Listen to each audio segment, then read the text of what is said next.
Hello friends, welcome back to my channel. আশা করছি সকলে খুব ভালো আছো আর আমিও ভালো আছি। আজকের ভিডিও যে বিষয়ের উপর, সেই ভিডিওর বিষয় এবং থাম্বনেল দেখে বুঝতে পেরে গেছো যে আজকের ভিডিও কোন বিষয়ের উপর হতে চলেছে। আমি তোমাদেরকে একটা কথাই তোমাদের সবসময় বলি এবং এখনও বলছি যে আজকের থাম্বনেল এবং টপিকের বাইরেও কিছু কথা তোমাদের ভিডিওতে আজকে আমি বলতে চাই। সেই কথাটা হচ্ছে যে অনেকে কিছুদিন থেকে কোশ্চেন করছো যে দিদি প্রাইভেট কলেজগুলোতে অ্যাডমিশান কী করে নেব, প্রাইভেট কলেজগুলোতে কি ফিজ কমানো যাবে না।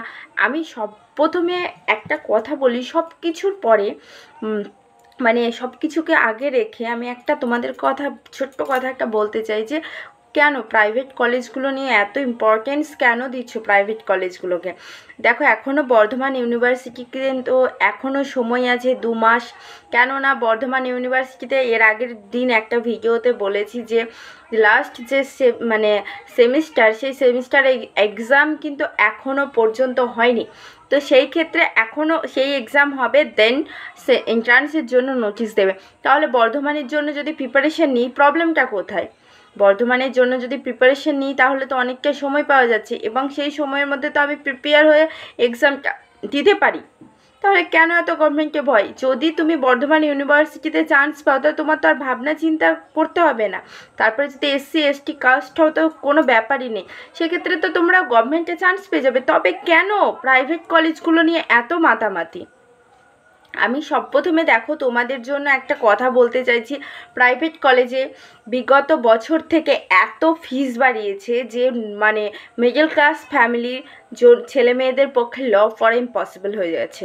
তো সেই ক্ষেত্রে তোমরা প্লিজ বর্ধমান ইউনিভার্সিটি যারা 3 ইয়ার্স LLBর জন্য ভাবছো, তাদের বলছি, যারা গ্র্যাজুয়েশন করে বসে আছো আর কিছুদিন বসে থাকো, এমনকি পড়াশোনাটাকে কন্টিনিউ করো।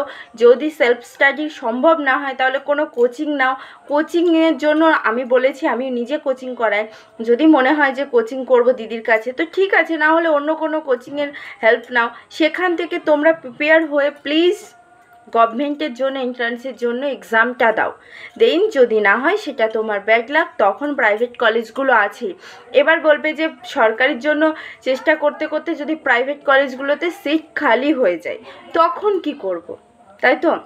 দেখো, একটা কথা তোমাদেরকে আমি বলি, আমরা সকলে ওয়েস্ট বেঙ্গলে থাকি, তাই তো? যারা ম্যাক্সিমাম আমার ইউটিউব ভিডিও দেখছো, অনেক বাইরে থেকেও দেখছো এবং বাইরে থেকে যারা দেখছে তারা অবশ্যই তাদের বাইরে কলেজ আছে আউট অফ ওয়েস্ট বেঙ্গল। কিন্তু আমি ওয়েস্ট বেঙ্গলের জন্য বলছি যে যারা ভাবছো যে ওয়েস্ট বেঙ্গল থেকে ল পড়বো, তাদের জন্য বলবো যে LLBকে তারা আগে গভর্নমেন্টে চান্স নাও। যদি না হয় তখন প্রাইভেট কলেজে। এবার সেই ক্ষেত্রে যদি প্রাইভেট কলেজে সমস্ত সিট বুক হয়ে যায় তখন কি করব? দেখো, 5 থেকে 6টা সিট কিন্তু থেকেই থাকে, কখনো ফুলফিল হয় না। এটা সব সময় মাথায় রেখে দেবে, ফুলফিল কখনো হয় না। সব সময় 5 থেকে 6টা সিটস কিন্তু খালি থেকেই যায়। তো সেই ক্ষেত্রে তোমরা নিশ্চিন্তে থাকতে পারো যে বর্ধমান ইউনিভার্সিটির জন্য তোমরা অবশ্যই চেষ্টা করবে। এটা আমার রিকোয়েস্ট তোমাদের কাছে। আর যদি মনে হয় যে না, কোনো প্রাইভেট কলেজে আমি সিট বুক করে রাখবো, তাহলে আমার সাথে কন্ট্যাক্ট করতে পারো, আমি অবশ্যই তোমাদেরকে হেল্প করব। এইবার যেটা কথা সেটা হচ্ছে, আরেকটা কথা বলে দিই, অনেকে কমেন্টস করছে দিদি আমি আমার ফ্যামিলিতে ফার্স্ট জেনারেশন অ্যাডভোকেট হব, তো সেই ক্ষেত্রে কি কোনো প্রবলেম হবে? দেখো, আমি এর আগের একটা ভিডিও দিয়েছিলাম এবং সেই ভিডিওতে বলেছি আমিও কিন্তু আমার ফ্যামিলিতে ফার্স্ট জেনারেশন অ্যাডভোকেট। তো সেই ক্ষেত্রে আমি তোমাদের বলবো যে প্রবলেম কিছু হয় না, স্ট্রাগলটা একটু বেশি করতে হয়, আমাকেও স্ট্রাগল করতে হয়। তো হয়েছে সিনিয়র পাওয়া খুব প্রবলেম হয়ে যায়, এমনকি এই ধরনের অনেক কিছু। আগে তোমরা অ্যাডমিশান নাও, তারপরে যা হবার হবে। অবশ্যই গাইড করব, কন্ট্যাক্ট করতে পারো, ফোন নাম্বার তো দিয়েই দিয়েছি, ফোন করলে রিসিভও করি, রাত্রি 8টার পর করলে খুব সুবিধে হয়। তো এবার তোমরা ভিডিওটা বুঝতে পেরেছো। জাস্ট আমার এইটুকুই রিকোয়েস্ট, যারা ক্যালকাটা HS দিয়ে বসে আছো এবং যারা গ্র্যাজুয়েশন করে বসে আছো, তারা ক্যালকাটা ইউনিভার্সিটি এবং বর্ধমান ইউনিভার্সিটিতে অবশ্যই আগে সুযোগ নেবে, তারপর প্রাইভেট কলেজে নেবে। তো চলো, টাটা, ভালো থেকো সকলে।